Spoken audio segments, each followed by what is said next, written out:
Les habla Leodani Erazo Ramos, integrante del equipo número 3, conformado por Yamiré Torres, Jaycis Pérez, Angie Salazar y Keitel Villafara. En esta oportunidad hablaremos sobre morfosintaxis. Inicio dialogando sobre la formación de las palabras. Antes de hablar de cómo se forman las palabras, es necesario saber que existen palabras simples, que poseen letras y fonemas. Pero ¿qué es lo que da significado a una palabra? Es el morfema, que es una pequeña unidad que posee un carácter y da sentido a la palabra. Los morfemas se pueden dividir en dos partes: la raíz o lexema, que es la que da significado a la palabra, y el flexivo, que sería una parte ya accidental. Por ejemplo, en la palabra niño, el lexema o raíz ni, y el flexivo es la letra O. En la palabra casa, cas, que es la raíz o lexema, y el flexivo es la letra A. Y librería, la raíz o lexema sería libre y el flexivo sería ría. Palabras con un solo morfema en la lengua española tenemos varias. Por ejemplo, sol, pan y mar. Concluyendo, estas palabras simples o primitivas no derivan de ninguna otra palabra, no tienen prefijo, sufijo ni derivación. Pero ¿cómo se forman nuevas palabras? Se hace a través de palabras derivadas. Son nuevas palabras creadas a partir de morfemas derivativos, según la colocación. Pueden estar al principio, en la mitad o al final de la palabra. Los prefijos van delante de la raíz: deshacer, subsuelo, infrarrojo. Los infijos van entre la raíz: lloradera, frialdad, pedregal. Y los sufijos van al final de la raíz: potazo, oficinista, vanidoso. Los sufijos poseen varios matices porque dan lugar a profesión. Por ejemplo, cocinero, domador, pintor. Se refieren a hechos despectivos: pueblucho. Se refieren también a aumentativos o diminutivos: grandote, pequeñito. Forman nuevos verbos. Del sustantivo castigo se puede generar el verbo castigar. Y hacen referencia al origen: andino, peruano. También tenemos la familia léxica, que es el conjunto de palabras que conserva la misma raíz. De la palabra ojo se puede formar la familia ojera, anteojo, ojal. De la palabra agua pueden hacer la familia aguada, aguacero, aguamarina, etc. De la palabra sonar pueden hacer la familia sonido, resonar, altisonante. Otro recurso en la formación de palabras son las palabras compuestas, que se forman por dos palabras diferentes mediante combinación. Por ejemplo, la palabra quitar, el verbo quitar, más el sustantivo sol, que es el astro luminoso, se forma una nueva palabra: quitasol, que es un artefacto usado para quitar el sol. En las palabras compuestas no intervienen los afijos, que son los prefijos, infijos y sufijos. Dos recursos que también se usan para generar o crear nuevas palabras son la parasíntesis, que se forman palabras añadiendo sufijos o palabras a palabras compuestas y pueden generar una nueva palabra. Teléfono, se le añade un derivativo en forma de sufijo y nacería la palabra telefonista. Luego la acronimia, que es otro mecanismo de formación de palabras muy frecuente. Mediante los acrónimos, siglas, acortamientos o abreviaturas se elaboran nuevas palabras en uso. Por ejemplo, las letras iniciales de un enunciado generarán, por ejemplo, ONU, RIF o FUNVICE, que son palabras que usamos frecuentemente. Con la exposición tenemos las palabras homófonas, los sinónimos y los antónimos. Tenemos que las palabras homófonas es la suma de elementos griegos de homos, que significa igual, y fono, que significa sonido, o sea, sonidos iguales. Tenemos que la homofonía son aquellos que comparten sonidos iguales. Son palabras que tienen igual pronunciación, pero su ortografía es distinta y su significado pues diferente. Existen algunos países donde la pronunciación de la S, la C y la Z es similar, contribuyendo a la homofonía. Entre los ejemplos de palabras homófonas tenemos taza, que es un tributo, y taza con Z, que es un utensilio de cocina. También tenemos hecho, que es una conjugación del verbo echar, y hecho del verbo hacer. A, que es una preposición, y a del verbo haber. Habría, que es una forma verbal del verbo abrir, y habría del verbo haber. Tenemos que los sinónimos son significados parciales o totalmente idénticos y la finalidad es no repetir las palabras. También los sinónimos ayudan a enriquecer el discurso y enriquecimiento de la lengua. Por ejemplo, bonito, hermoso, bello. Matrimonio, tenemos bodas, nupcias, causa, motivo y fundamento. Una de las cosas que hay que resaltar en los sinónimos es que muchas personas prefieren unos sinónimos en relación a otros sinónimos. Esto hace que muchos sinónimos queden en desuso o tiendan a desaparecer, incluso estando en el diccionario de la Real Academia Española. Uno de ellos es aguaitar, que es observar, y trabucar, que es desordenar. Entre los tipos de sinónimos tenemos que son totales o estrictos, donde su significado es exactamente igual y no permite otro tipo de significado, otro tipo de apreciaciones. Entre ellos, alumno, discípulo, apreciado, estimado. Tenemos los sinónimos parciales o contextuales, que son aquellos que son idénticos en muchos contextos, pero no en todos. Por ejemplo, el verbo confeccionar y hacer, podemos decir confeccionar un vestido, hacer un vestido, pero no tiene la misma concordancia si decimos hace calor, se confecciona calor. También tenemos que el antónimo es la unión de anti, que significa en contra, y ónoma, que es nombre. Es un sustantivo que describe pues las palabras que expresan ideas opuestas, contrarias en relación a un término dado. Por ejemplo, día, su antónimo es noche, bonito, feo, fuerte, débil. Entre los tipos de antónimos tenemos antónimos graduales, que su significado es idéntico pero en diferentes grados. Por ejemplo, blanco, tenemos que su antónimo es negro, pero también puede ser gris. Tenemos los antónimos complementarios, que son la presencia de uno elimina la presencia del otro. Por ejemplo, legal o ilegal, vivo o muerto. Tenemos el antónimo recíproco, que la presencia de uno implica la presencia del otro. Por ejemplo, compra-venta, padre-hijo. No se puede ser padre si no se es hijo. Uno de las relaciones entre sinónimos y antónimos es la forma como se utiliza. Por ejemplo, la sinonimia relaciona las palabras por su significado sin alterar el comportamiento. Por ejemplo, no me acuerdo de lo que dijo, no recuerdo lo que dijo, no recuerdo de lo que dijo, no me recuerdo de lo que dijo. En cambio, la antonimia es la utilización de los antónimos, es la relación semántica, cuyos significantes son distintos. Por ejemplo, pobreza, riqueza, odio o amar, efecto, causa. Muchas gracias por su atención. Muy buenas tardes, mi nombre es Jaycee Pérez y quiero hablarles sobre la sintaxis. La sintaxis proviene del griego sir, que significa con, y taxis, que significa orden. Como su nombre lo indica, es la parte de la gramática que estudia y analiza las palabras de forma ordenada para construir una oración. La sintaxis estudia la manera como se combinan estas palabras para formar oraciones completas y coherentes. Y la unidad de estudio es la oración. Dentro de una oración encontraremos dos elementos como son el sujeto y el predicado. El sujeto es de quien se habla en la oración. Y el predicado es lo que se expresa del sujeto, incluyendo la acción. Es decir, el predicado está constituido por los verbos y los complementos.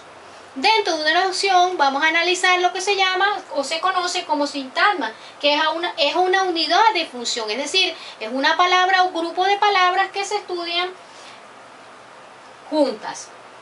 Dentro de los sintagmas encontraremos dos, como son el sintagma nominal, que está desempeñada o desempeña la función de sujeto dentro de la oración y está compuesto por el determinante, el núcleo y los complementos.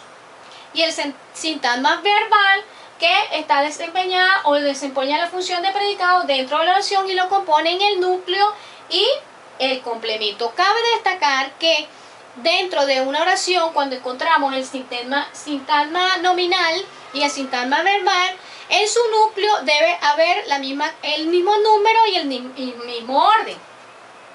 Cuando analizamos una oración que determinamos que existen dos partes como el sujeto y el predicado, el sujeto lo podemos mirar y podemos observar que también puede estar formado por sustantivos.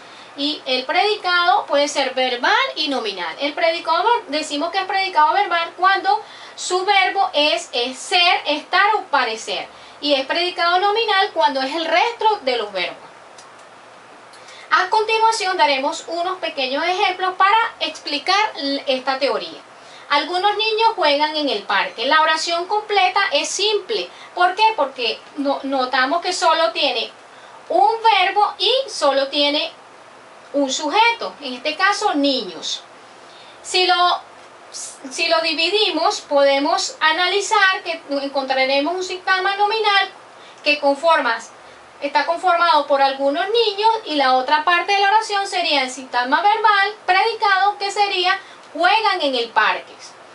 Cuando vemos más con detalles, podemos ir clasificando las palabras que van conformando la oración. Es decir, algunos es un determinante, niños sería el núcleo, que es la parte más importante del sintagma nominal, y en el sintagma verbal la parte o el elemento más importante es el núcleo, que en este caso es juegan, y en es una proposición, el es un determinante y n lo podemos definir como un nombre. Recordemos que en el sintagma verbal lo que lo compone es el núcleo y los complementos. Tenemos otro ejemplo, como sería Brasil es una ciudad muy grande. Una oración simple. Y está constituido por dos elementos, el sujeto nominal, que en este caso es Brasil, o lo determinamos como un sustantivo, y la otra parte de la oración, que sería el verbo, en este caso es un verbo copulativo, ya lo sabemos que son ser, estar y parecer, y una ciudad muy grande sería el sintagma verbal. Cuando analizamos más con detalle, determinamos que Brasil sería el núcleo, es decir, la parte más importante del sintagma nominal, y sería el núcleo de la parte más importante del sintagma verbal. Cuando lo desglosamos con mayor claridad, una sería el determinante, ciudad sería un nombre, muy es un adverbio y grande es el adjetivo. De esta manera queda explicado cómo sería desglosar una oración en sus partes más profundas. Y yo les voy a hablar sobre formación y clasificación de oraciones. Ok, la oración es la unidad dentro del discurso. También se dice que es una o más palabras que expresan una idea con sentido completo. Para formar una oración es necesario dos elementos, como es el sujeto y el predicado. El sujeto es de quien se habla en la oración y muchas veces es el agente de la acción del verbo. Para identificar el sujeto debemos preguntar quiénes o quiénes realizan la acción. Ejemplo, los perros corren en la grama. Para ello preguntamos quiénes corren en la grama. El predicado es lo que se dice sobre el sujeto o también puede ser la acción del mismo. El predicado está formado por el verbo, que en este caso es un núcleo. Para reconocer el predicado debemos preguntar qué hace el sujeto. Ejemplo, Carlos maneja bicicleta. ¿Qué hace Carlos? Maneja bicicleta. Y otro punto que es muy importante tener en cuenta es la concordancia. El sujeto y el verbo de una oración siempre concuerdan en número, en este caso singular y plural, y en género femenino y masculino. Clasificación de oraciones. Pueden clasificarse a dos criterios, desde el punto de vista de la actitud del hablante y también de acuerdo al tipo de verbo. Empezaremos con la primera. Clasificación de las oraciones según la actitud del hablante. Pueden ser enunciativas, interrogativas, exclamativas, imperativas, desiderativas o dubitativas. Las enunciativas se llaman también declarativas o aseverativas porque el hablante solo enuncia un juicio, una idea o una opinión. Estas oraciones se encargan de informar y pueden expresarse de forma positiva o negativa. Ok, comer fruta es bueno para la salud y también tenemos no has dicho nada. Las interrogativas son las que expresan una pregunta sobre algo que el hablante desconoce. Siempre van acompañadas de signos de interrogación. Sin embargo, hay algunas que no se escriben con signo de interrogación y se suelen llamar oraciones interrogativas abiertas o indirectas. Ejemplos de ellos tenemos con signos de interrogación, ¿cómo te sientes? Y me prestas el lápiz. Y acá tenemos unas que no se escriben con signo de interrogación, como es: no sabía cómo empezar y me pregunto quiénes estarán satisfechos con esa decisión. Exclamativa: expresa la emoción del hablante, que pueden ser de sorpresa, de dolor, de miedo, de ira. Ok, aquí tenemos un ejemplo: no puede ser. Y también: cuánto he esperado este momento. Las imperativas también reciben el nombre de exhortativas o de mandato. Expresan una petición, una orden, un ruego o una súplica. Ejemplo: no fumes en este lugar, o pásame la sal, por favor. Desiderativa. Con estas oraciones el hablante expresa el deseo de que ocurra algo, sin pedirlo directamente a alguien. En general se construyen con el verbo en modo subjuntivo. Tenemos acá: ojalá sople el viento y quisiera tu suerte y tu dinero.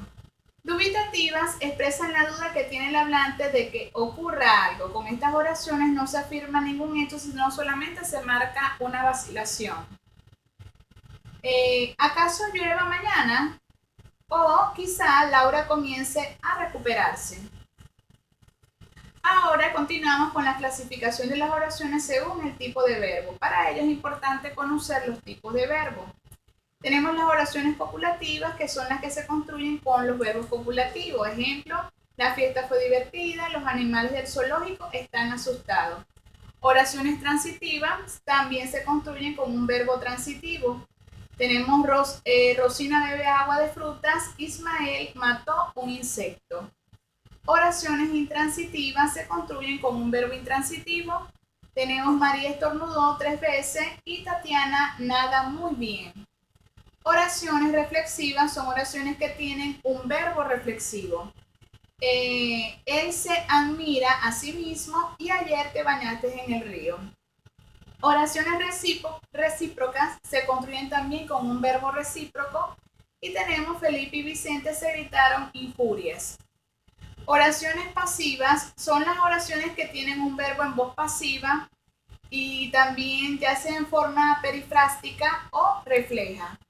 Tenemos acá: se registraron movimientos sísmicos.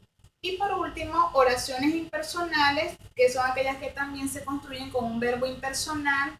Y acá tenemos: se lucha por la democracia. Muchas gracias. La formación del párrafo. El párrafo está compuesto por varias oraciones que se enlazan para expresar una idea o pensamiento coherente en torno a un determinado tema. Se clasifica en unidad y coherencia. La unidad: todo párrafo debe girar sobre una misma idea, de lo contrario perderá unidad y sentido. Coherencia: consiste en seguir el orden lógico de las ideas que conforman el párrafo. La estructura externa de un párrafo está compuesta por la sangría, punto y aparte, y uso de la mayúscula al inicio del párrafo. Y la estructura interna la determinan las oraciones o ideas que son utilizadas y el orden en que se presenta para anunciar el desarrollo y el pensamiento. Se clasifican en idea principal e idea secundaria. La idea principal enuncia el pensamiento que se va a desarrollar y la idea secundaria son aquellas que amplían y giran en torno a la idea principal. El modelo de la estructura de un párrafo. Fíjese que tenemos la sangría, punto y aparte, y los párrafos. En cada una podemos visualizar que se tiene que dejar el espacio. Un ejemplo: los seres humanos, por nuestra nutrición, somos heterótrofos. Esto quiere decir que requerimos de sustancias orgánicas provenientes de otros seres, porque nosotros mismos no las fabricamos. ¿Cuál es la idea principal? La idea principal es: los seres humanos, por nuestra nutrición, somos heterótrofos. Y la idea secundaria podríamos decir que esto quiere decir que requerimos de sustancias orgánicas provenientes de otros seres porque nosotros mismos no las fabricamos. Un párrafo tiene generalmente 3 partes. 1. Comienza con la oración del tópico u oración principal. Desarrollan la idea principal a través de una serie de oraciones relacionadas que explican completamente la idea principal y concluye con una oración que resume la idea principal. Elementos de enlace. Estos elementos de enlace permiten lograr la fluidez entre los párrafos y garantizan la continuidad. Por ejemplo, si vamos a utilizar un enlace de unión, podríamos decir que utilizaríamos el y, entonces, o también. Si es de causa, por lo tanto, así que, entonces, por ello. Si vamos a utilizar un enlace de comparación, utilizaríamos a semejanza de, como, similar a, de la misma manera, parecido a, al igual que. Si es de contraste, sin embargo, no obstante, a diferencia de, pero a pesar de eso. De ejemplos, por ejemplos, en otras palabras, esto es. Si vamos a concluir, que sería la síntesis, en conclusión, en resumen, para concluir, diremos brevemente. Muchas gracias por su atención.